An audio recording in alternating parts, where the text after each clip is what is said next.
จากนี้ฉันจะไปให้ไกลพ้นทางเมื่อชีวิตรักที่เรามุ่งหวังต้องมาพังฉันขอไปตามกันฉันขอพบหน้าเธอสักหน่อยได้ไหมแล้วฉันจะไปแม้หัวใจฉันจะเจ็บช้ำแค่เพื่อเธอฉันจะฝืนใจทำถึงฉันจะช้ำแค่ไหนทนได้ไม่หวั่นขอพบเธอก่อนวันที่ฉันจะจากได้โปรดที่รักนึกว่าสงสารให้ฉันเห็นหน้าก่อนเธอจะแต่งงานแล้วต่อจากนั้นฉันจะไปให้ไกลสงสารฉันเถิดเปิดโอกาสให้เจอแล้วตอนนี้เธอจะไม่เจอฉันอีกต่อไปถึงแม้ฉันจะรักเธอนั้นแค่ไหนฉันต้องตัดใจหนีไกลหลีกทางให้เธอ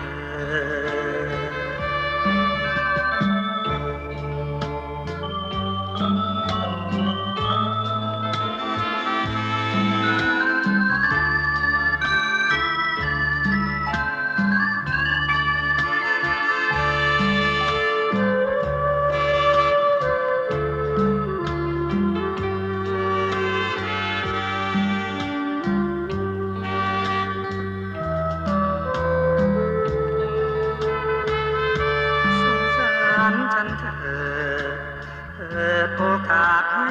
เจอแล้วตอนนี้เธอจะไม่เจอฉันอีกต่อไปถึงแม้ฉัน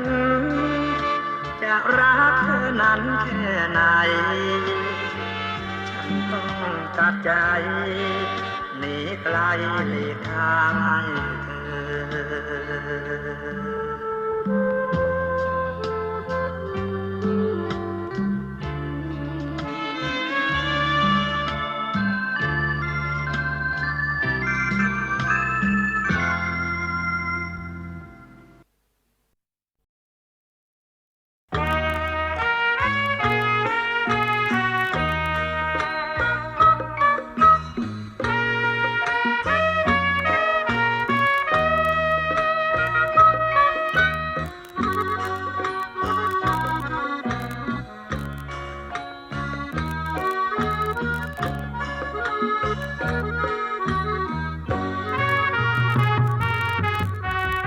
หนึ่ง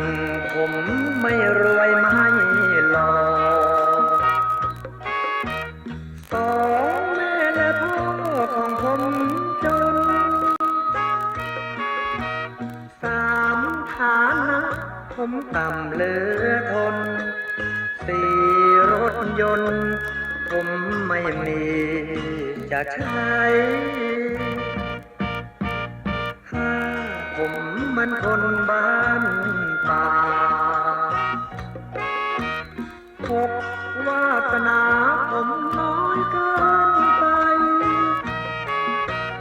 เจ็ดผมมันเศษผู้ชายแปดผมยากไร้ทรัพย์สินปริญญาเก้าผมกับเขามันผิดกันลิบ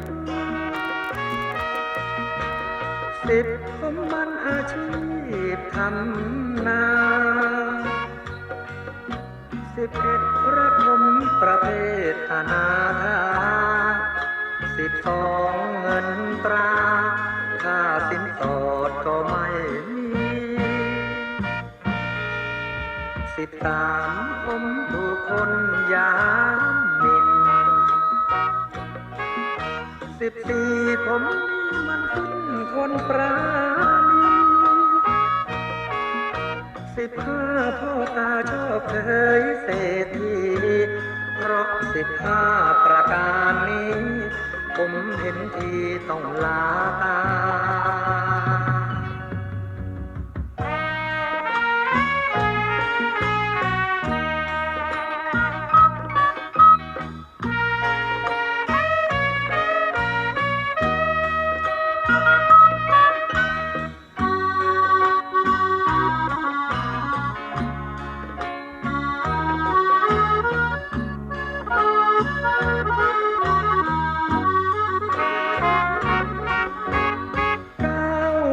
กับเขามันผิดกันลิบ10ผมมันอาชีพทำนา11รักผมประเภทอาคา12เงินตราค่าสินสอดก็ไม่มี13ผมถูกคนยามหมิ่น14ผมมันสิ้นคนปราณี15พ่อตาชอบเคยเศรษฐีเพราะ15ประการนี้ผมเห็นทีต้องลาตา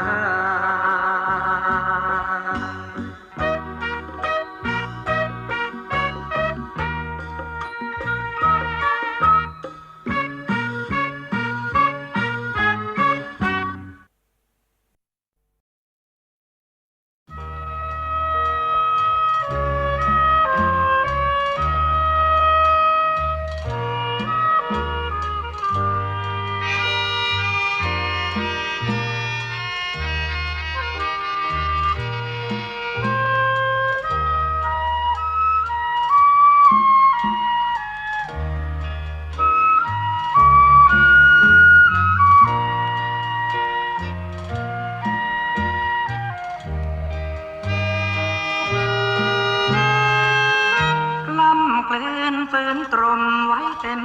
ใบหน้าเมื่อรับบัตรเชิญวิวาผู้การดาขอเป็นไปได้เคยรักเคยล้อมถนอมเหมือนดังแก้วใจทำไมน้องตามไว้เจ้าบ่าวทำไม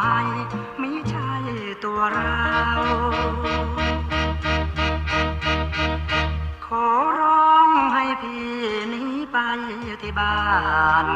ก็คนเคยรักชอบกันละทิ้งงานแล้วไป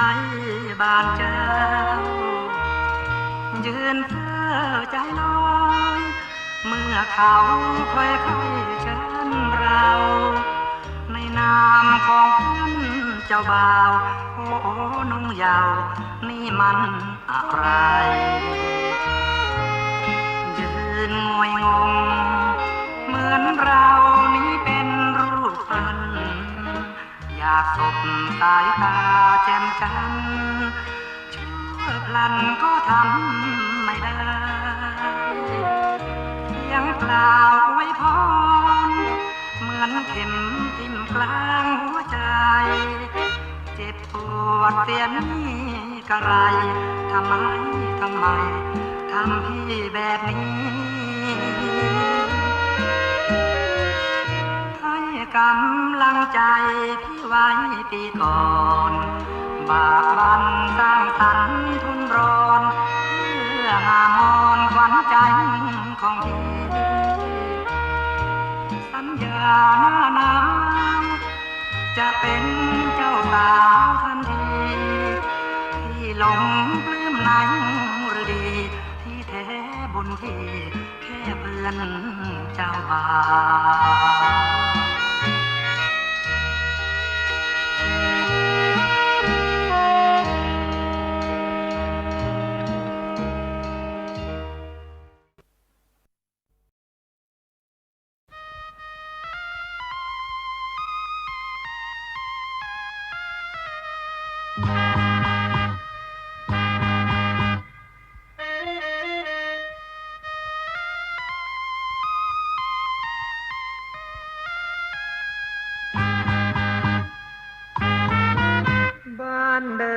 ฉันอยู่อยุธยาคนรักจากมาโสภาอยู่แดนวิไลเธอลืมสัญญาเธอลืมวาจาที่ให้ไว้ฉันตกหลุมพรางเหมือนกวางหลงไรตกเหวใจเธอไม่นำพามองเห็นกรุงเก่าฉันเศร้าใจจังเห็นซากหักพัง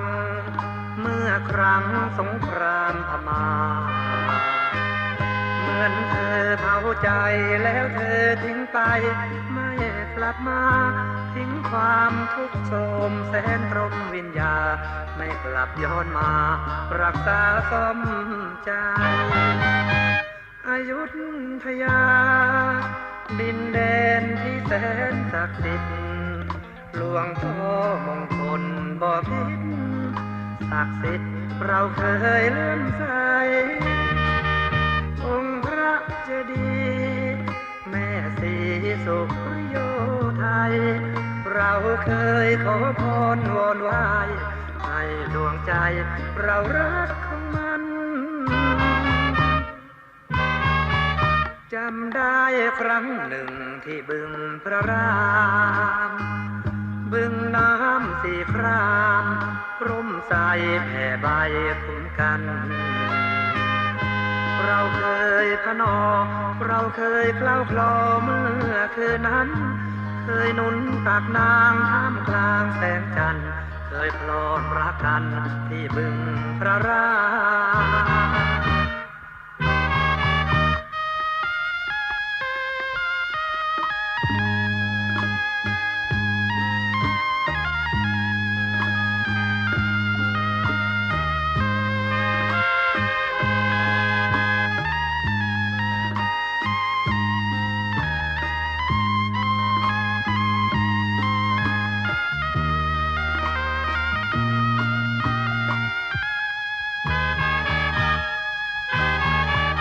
จำได้ครั้งหนึ่งที่บึงพระรามบึงน้ำสีครามร่มใสแผ่ใบคุ้มกันเราเคยพนอเราเคยเคล้าคลอเมื่อคืนนั้นเคยหนุนตักนางท่ามกลางแสงจันทร์เคยโปรดรักกันที่บึงพระรา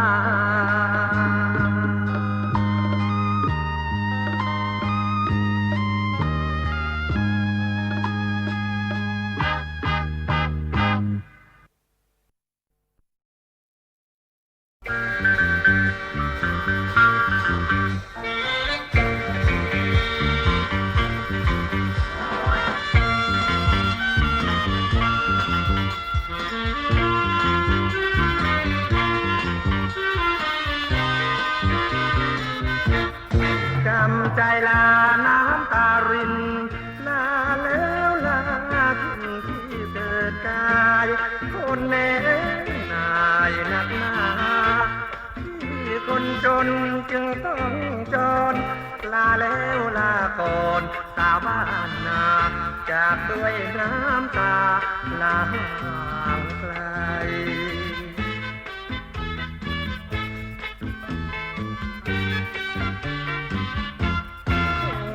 วันเราร่ำรวยโชคหนุนบุญช่วยให้สุขใจ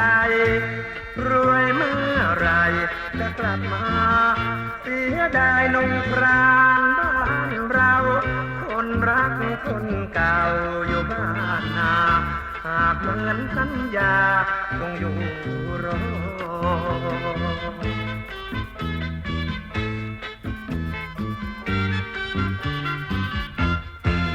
แก้วตาอย่าเปลี่ยนใจ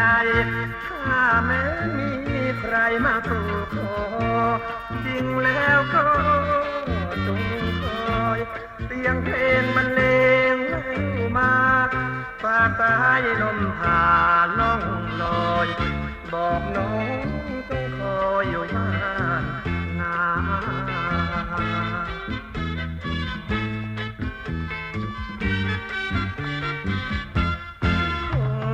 ว วันเราร่ำรวยโชคหนุนบุญ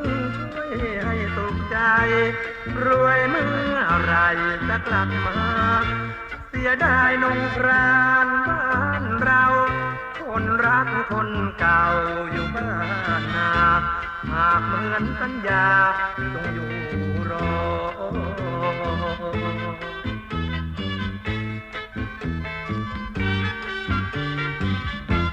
เตือนแก้วตาอย่าเปลี่ยนใจถ้าแม้มีใครมาสู่ขอ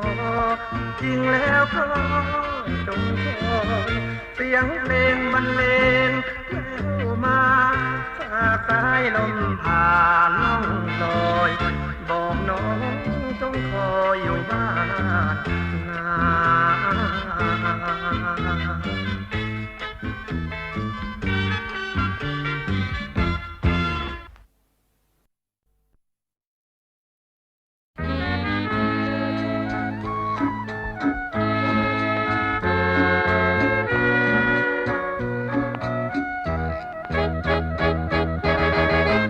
กันวันนั้นงานประจำปี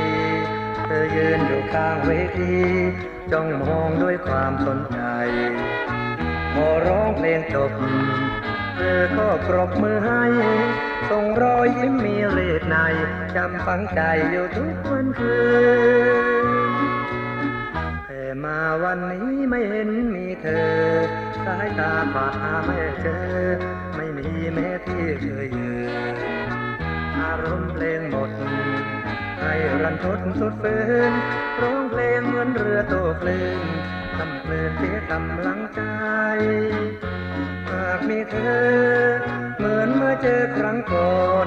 จะร้องเพลงกอดอ่อนไม่ขอจรนี้ใครนำเพลงรักหวานมาฝากจากทั่วหัวใจกลับมาผิดหวังจนได้เธออยู่ไหนไม่เห็นเธอมาก่อนกลับนั้นหรือยกมือบายบายแล้วเราค่อยพบกันใหม่แต่ใครเล่าลืมสัญญา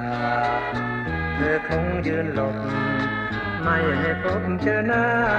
รู้แล้วที่เธอไม่มาเธอมีสัญญากับคนรักใหม่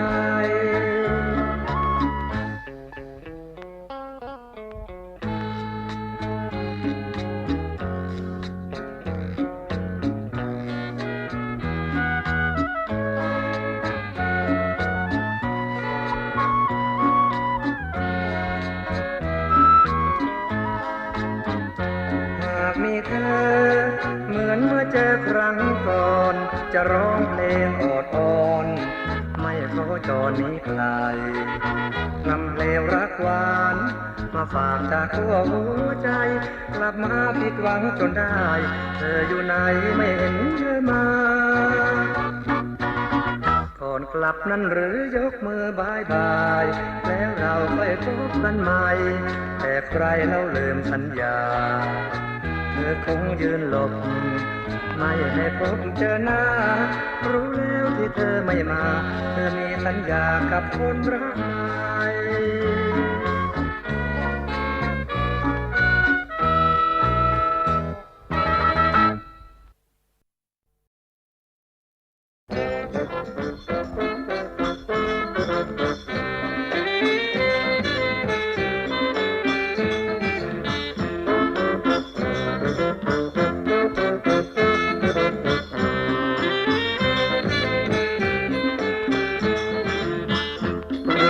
ได้มาเจอน้องนางคนสวยในวงร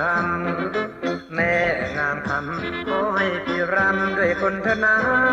อย่าทำเล่นตัวเกินอย่าเมินเนียมอายเลยนะที่มาพงมาเล่นรำวงกันดีกว่าจะตกใจไม่มีใครว่าเพลิดเพลินอุรากันในวงรำขาดผู้ชมประทมสุขเฮาเศร้าอะไรอยู่เดียวดายหัวใจดังคนโชคช้ำมีคู่หรือยังเล่าน้องที่จองหัวใจคนงามอย่ามองเห็นว่าพี่นี้เป็นคนทำแต่ในใจพี่ไม่เคยดำน้องจงเชื่อคำที่เธอคนดีอย่ายักอย่า เป็นไปจังหวะชักทีน้องรำสะโพกไว้ดีคู่กับตัวพี่เต้นกันเพลินไม่มีทุกข์ใจหาได้เกินคงแล้วขอเชิญมารำกันมองดวงใจให้ไว้แด่น้องเพียงคนเดียวไม่แลเลี้ยวยิ่งใจที่ไหนจอมฝันจะรักและซื่อต่อน้องที่ปองรักน้องหมายมันเลิกรำแล้วขอรับน้องแก้วเป็นสงกรานต์บอกกับพ่อที่ขอแต่งงานเพราะเรารักกันพ่อคงไม่ห่วง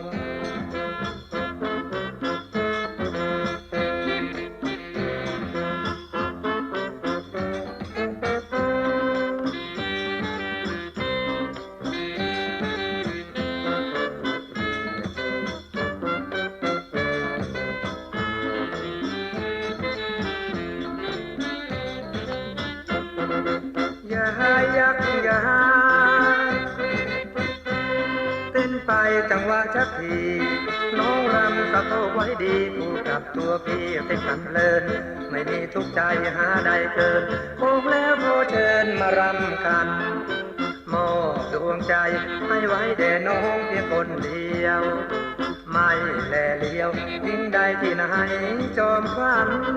จะรักและซื่อต่อน้องที่ปองรักน้องหมายมันเลิกรำแล้วก็รักน้องแก้วไปส่งบ้านบอกกับพ่อที่ขอแต่งงานเพราะเรารักกันพ่อคงไม่ห่วง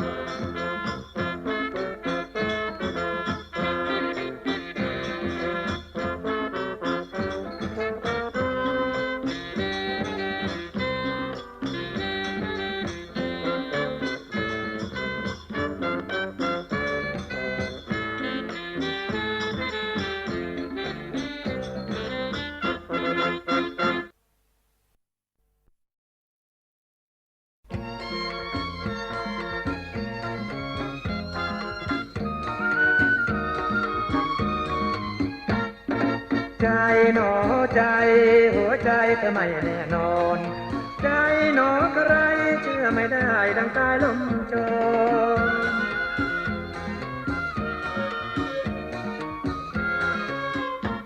พี่รอตั้งตาคอยเห็นใจพี่หน่อยเถิดนะบางอ่อนนัดแล้วยายแม่มาลืมสัญญาของพี่เสียก่อนเจ้าช่อมะม่วงแม่พวงกระท้อนรักมาตลอดทำให้พี่อ่อนใจใจหนอใจหัวใจเธอไม่แน่นอนใจหนอใครเชื่อไม่ได้ดังสายลมโชย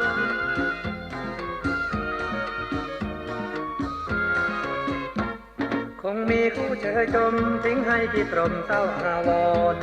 ลืมสิ้นไม่เยื่อใยดูหรือน้ำใจของแม่ปันอ่อนเจ้าโชมาขอกดอกรักซ้อนรักมาจากจรไม่ยอมกอดใครใจหนอใจหัวใจเธอไม่แน่นอนใจหนอใครเชื่อไม่ได้ดังสายลมโชย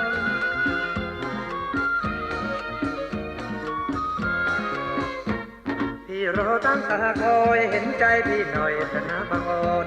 นัดแล้วยายแม่มาลืมสัญญาของพี่เสียก่อนเจ้าช่อมะม่วงแม่พวงกระท้อนรักมาตัดร้อนทำไมพี่อ่อนใจใจหนอใจหัวใจเธอไม่แน่นอนใจหนอใครเชื่อไม่ได้ดังสายลมโชย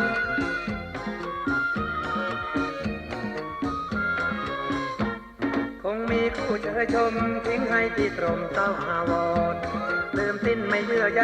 ดูหรือน้ำใจของแม่พันอ่อนเจ้าช่อมากอกดอกรักซ้อนรักมาจากจรไม่ยอมกอดใครใจหนอใจหัวใจเธอไม่แน่นอนใจหนอใครเชื่อไม่ได้ดังสายลมโชย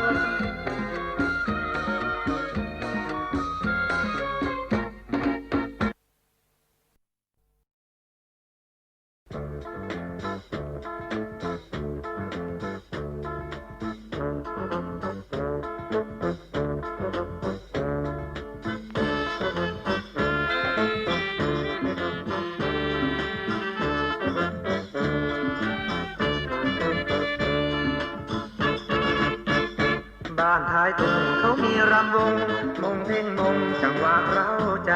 แต่งตัวเร็วไวก้า าวลงบันไดไม่รอช้าพกหวีเล่มใหญ่ติดเสื้อใส่นุ่งยีนพับขาแล้วเอาแป้งมาทาเสกคาถา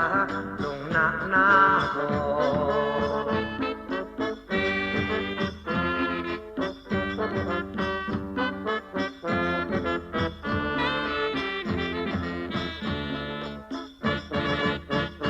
รีบลัดมุ่งไปเร็วพลันนัดแจ่มจันทร์ที่สะพานข้ามคลอง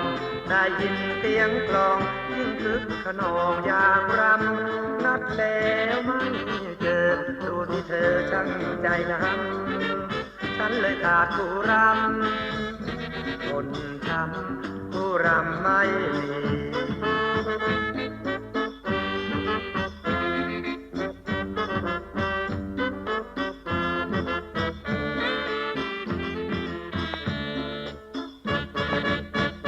รูปไม่หล่อเพราะเราไม่รวยรักคนสวยต้องช้ำหรือดีเงินเราไม่มีต้องสวยทั้งทีเท่านาทำเขารวยเหนือกว่าเขาจนกว่าจะเป็นผู้รำคนจนหน้าดำงามคำจึงไม่สนใจ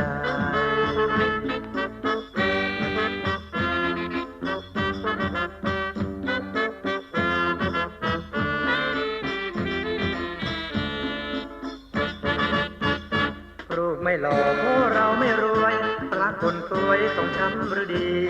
เงินเราไม่มีต้องสวยทั้งทีเช่านาทำเขารวยเหนือกว่าเขาจึงกว่าเธอเป็นผู้ร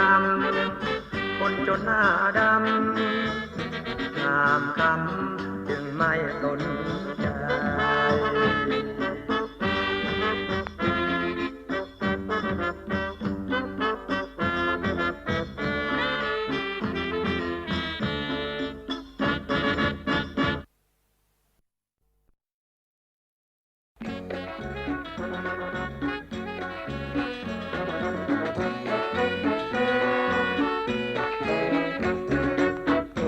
ชาวนา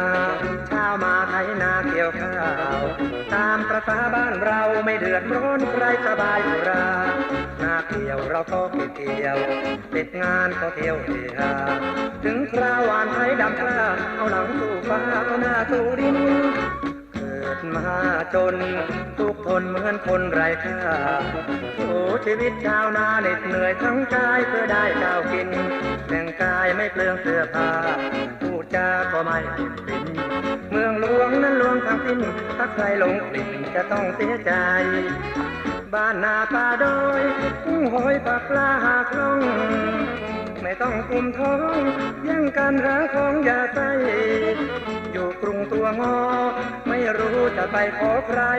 บ้านนาคนมีน้ำใจขยันแข่งปันกันกินโอ้ชาวนาตื่นมาเสียงกาเสียงไก่เป็นเหมือนเครื่องเตือนใจตื่นเถิดยิ้มชายไปพลิกแผ่นดินแบกไผ่หิ้วเทียมถือจอบไปงอบไปหากินชาวนารักพวกรักกินเกลียดคนดูหมิ่นและแรงน้ำใจ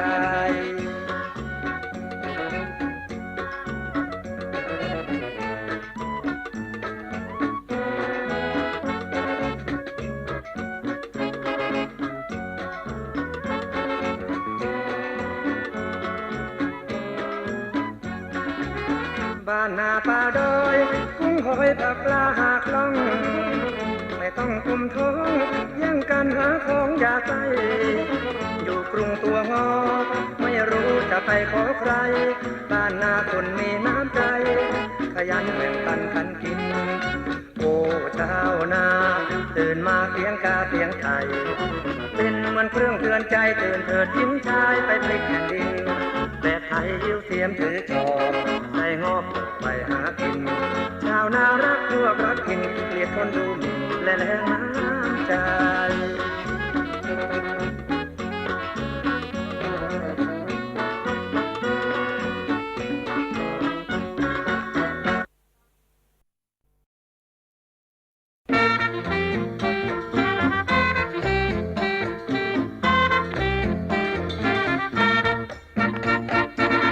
มารักกับพี่จะดีไหมพี่ ไม่นอกใจไม่เป็นอื่นรักเธอคนเดียวทุกวันคืนยามหลับยามตื่นไม่ห่างเธอมารักกับพี่เธอคนสวยถึงพี่ไม่รวยหน้าตาเธอแต่พี่มีใจรักยิ่งต่อเธอรักเธอเสมอไม่เสื่อมคลายเจ้าชู้ไม่เป็นไม่เล่นรักมีดวงใจพักไม่แนงนายมีเธอคนเดียวในดวงใจจะเป็นจะตายก็รักเธอจริงมารักกับพี่เธอจ้า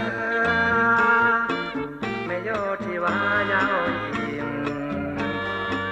เอาใจแนบใจให้แอบที่ไม่ทอดทิ้งให้เธอตรง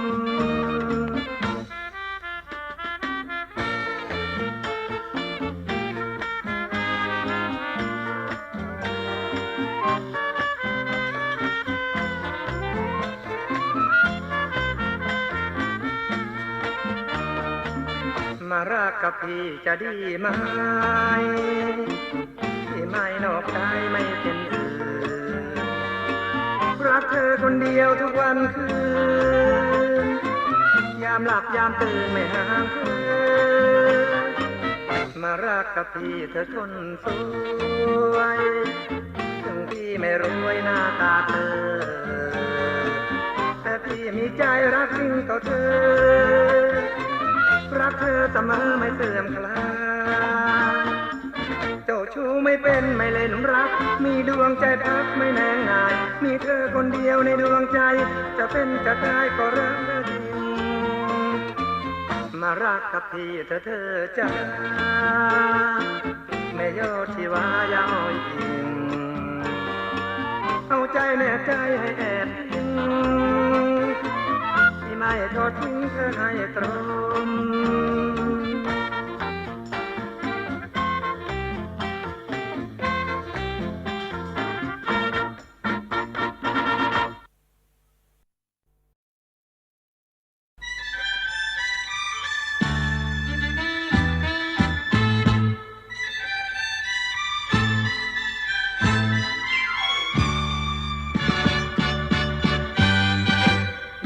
จะเป็นสายลมปลิวพรมจากลมไหลผู้ชมสมดังที่ใจใฝ่หาเฝ้าคลอเคลียควันตาทุกคราไม่ห่างจางหายตราบจนวันวายมีคลายพอแน่เจ็บนางอยากจะเป็นหมอนอิงยิ่งเอ่ย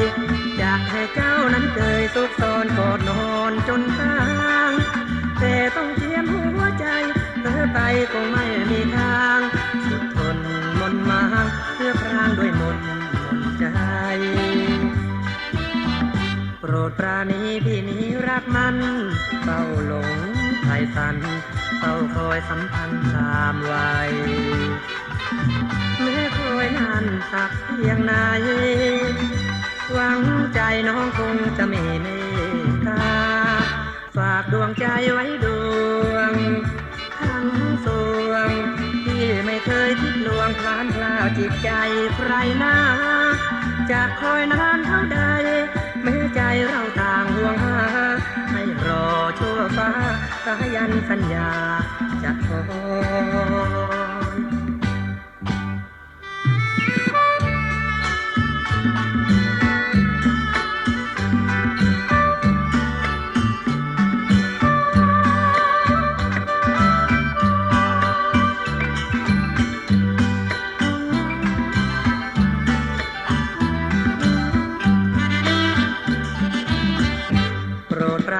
พี่นี้รักมัน